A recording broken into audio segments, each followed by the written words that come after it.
Hello everyone, welcome to our First Time Travelers channel. I'm Steve. And I'm Lisa, and we are the First Time Travelers. We are off to Kipu Ranch ATV tours today, and we will be taking the second of the two tours. We did take the first tour a couple years ago. I will link that down in the description so you can take a look at that video. We sure hope you enjoy this tour.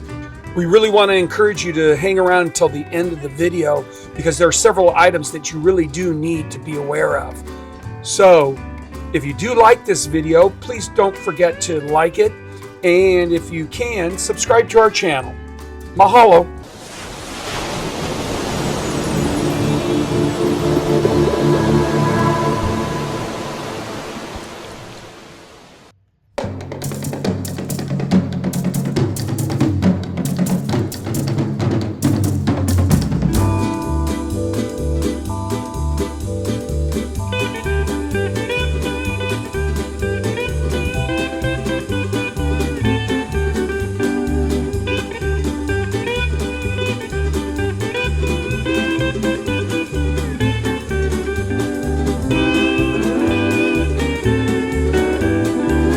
To start and stop.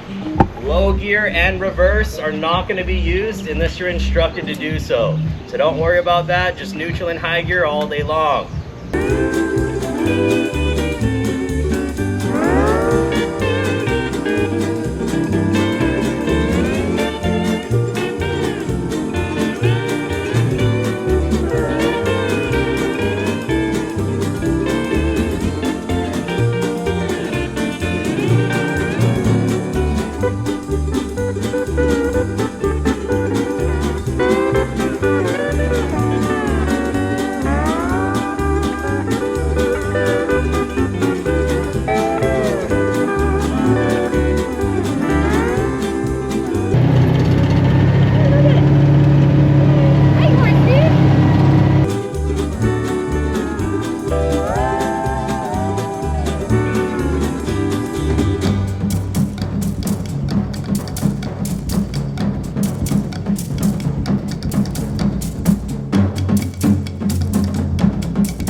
Please feel free to use those. Don't do the Dukes of Hazzard thing, guys. I've seen people not make it all the way up the door. It's a better way to get in there, just follow them. But yeah, if you want to stay seated, that's totally cool too, guys. Just at least unbuckle, feel comfortable to stops. But first things first, guys, just want to introduce y'all to the property. So welcome out to the famous Kipu Ranch.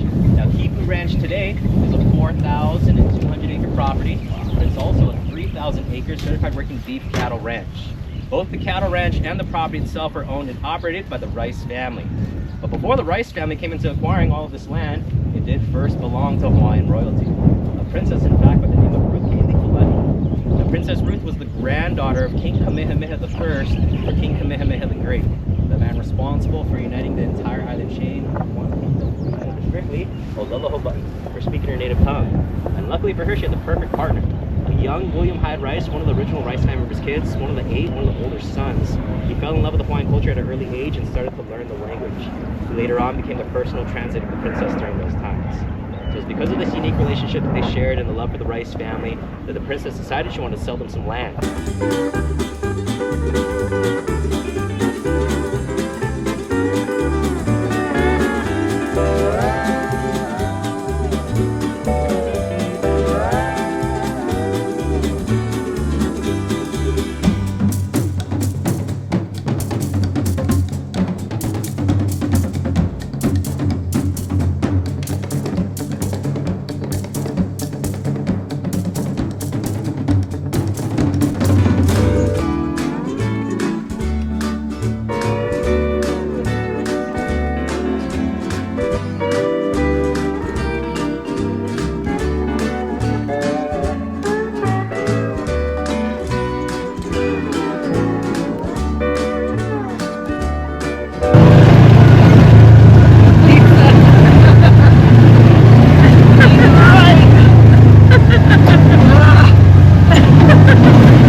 similar to so. What we want you guys to do is exactly what I just did, and that's don't panic. Come to a stop. Set your parking brake, shut it down, and just hang tight in the vehicle. Wait for one of us to come to you guys. So that's what we want you to do if you ever get off trail or into a funny angle. Just come to a stop, set your parking brake, shut it down, and just hang tight, wait for us to come to you.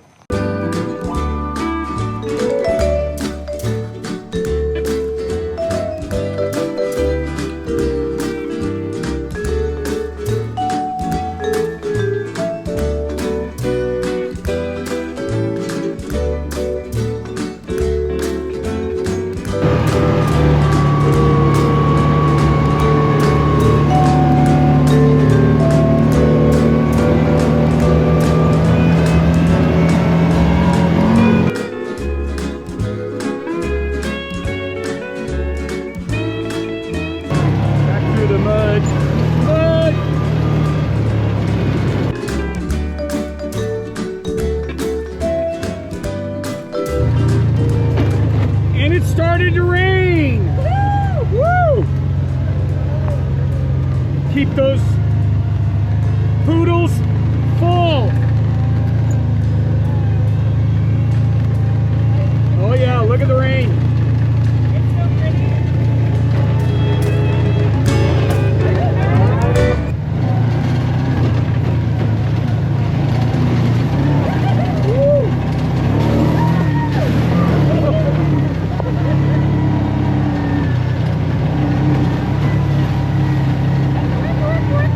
Oh my gosh, it's a downpour.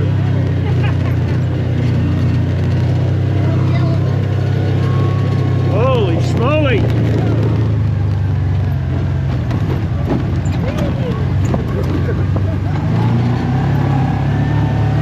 Gonna need a chiropractor after this one. Sorry. Oh, this is fun.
What you're looking at down there, this entire cove or this entire beach, this entire valley, this is all called Kipu Kai.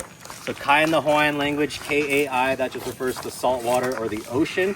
So what you're looking at down here is the ocean side of Kipu Ranch. So what the Rice family did is in the mid-1940s is that they sold this parcel of land off to in-laws of their family or the Waterhouse family.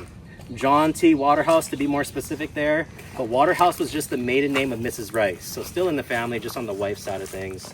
But Mr. John T. Waterhouse took over this side of the property and cattle continued up until about 2005. But when I first started with this company back in January of 2020, my old guide manager was one of the last working ranch hands back here for Kipu Kai.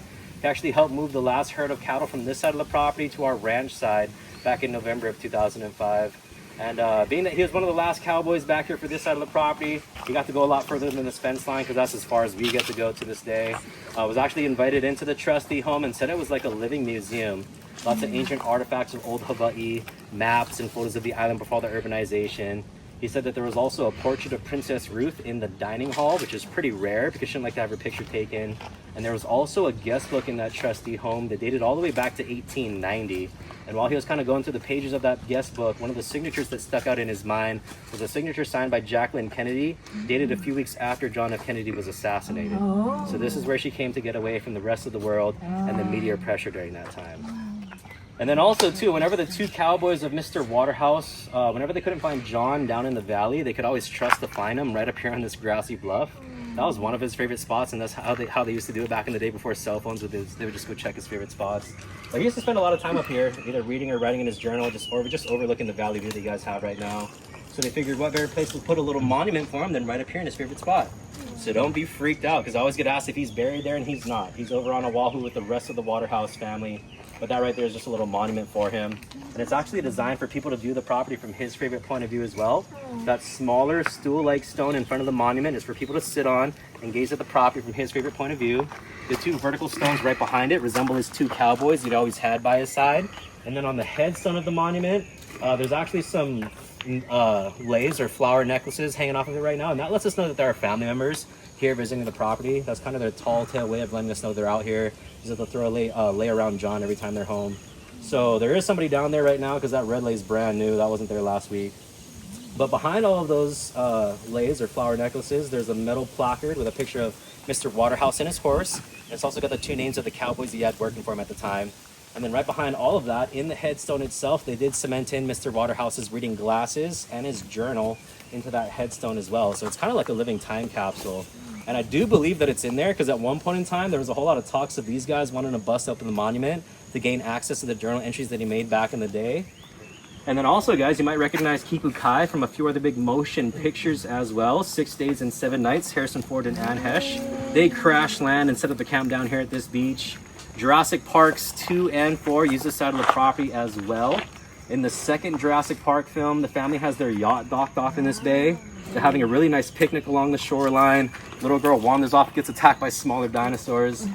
And then also, Kipu Kai was used as inspiration to help animate in Never Never Land in the movie Hook with Robin Williams and Julia Roberts. Highly animated and digitized in the film, but this would be the inspiration for it.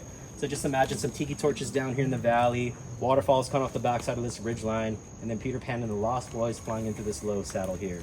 So I give you guys the inspiration for Never Never Land, a place you can always be a kid.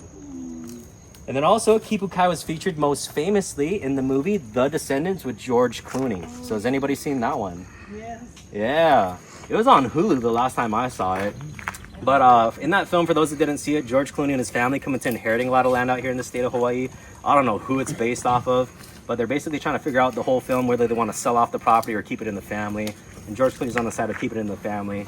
So for that shot, when they reveal the property that they're talking about, this is it. Oh, I was wondering where that was. Yeah, it's right here, dude. We're looking at it right now.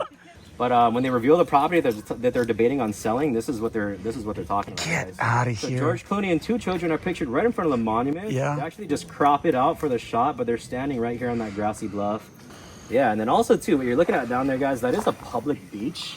All the beaches in the state of Hawaii are public beaches unless they're deemed private by the military, of course, for their uses, or the University of Hawaii for research purposes. But those are the only two entities that can deem a beach private. Everything else is supposed to be public. But the last big thing we had going on was we had some guys or some scouts for Jungle Cruise come out, and they just did some drone shots of the river and the property. They didn't use anything for them. I saw that movie. We didn't get used for it, but that was the last production crew we had on site.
Well, that's the end of our tour.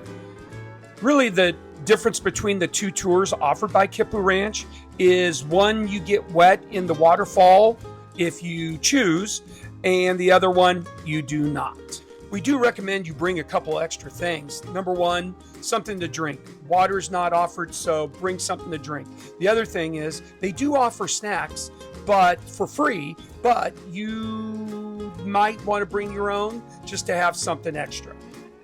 As for reservations, you need to go to kiputours.com to make your reservation. There you'll see the two tours that are offered, and at that point you can make a decision. The one thing you do need to understand is how much it does cost. As you can see on this graphic, we paid nearly $1,000. The nice thing was I let them know this was our second tour, and they did refund us a little bit of that tour money. So that was actually kind of nice, but still, it's a little hit to the pocketbook. Next, I highly recommend that you consider tipping your guides. They really work their tails off to make your tour something special and memorable. These guys, we tip them well, and they do have a Venmo available. Just make sure you tip with your heart. Another thing that Kipu Ranch does is they take hold of an organization and fundraise for that organization each year. This is this year's fundraising group, and we highly recommend that you look into donating to this cause. Well, that's the end of our video, and we sure hope you enjoyed it. Don't forget to like it if you did, and subscribe to our channel because we're off to many more challenging and fun adventures. And they'll be coming up very, very soon.